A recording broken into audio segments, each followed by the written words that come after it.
Our little project today has been fitting one of these Saftey Dave dual cameras on the back of this Jayco caravan. So the reason for the dual camera is one is acting as a rear vision mirror, looking out and wide angle behind the caravan while traveling.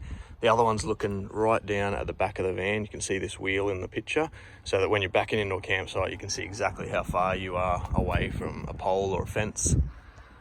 These cameras have infrared LED illumination at night and also a microphone, so anyone standing behind the van can be heard in the microphone by the driver inside.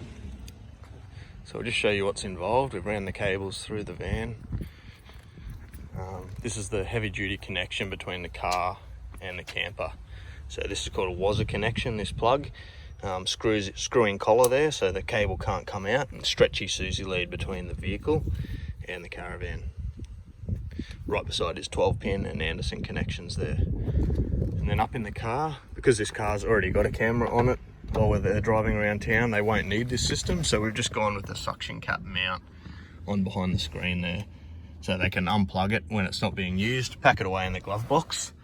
When it is being used, we've got the screen on here, so we're on channel 2, that's the wide angle looking out behind the van, so that'll be mainly used while they're driving along or start to back into a campsite. Once they are getting close and say you can see a pole there you're trying to approach, then once that pole disappears out of view, you can click to the other camera and look right at the back of the van. So that's our wheel arch right there, and you can see exactly how far you are from any item that you're backing into. Now with the microphone, actually the screen also has all your normal TV settings, so brightness, contrast, color, hue, and volume, which we usually leave the volume down because all you hear while you're driving along would be wind in the microphone.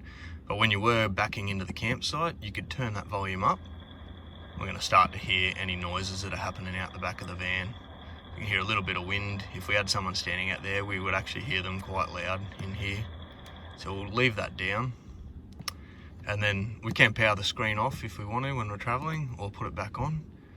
Once it is on, it's just on and off with the key.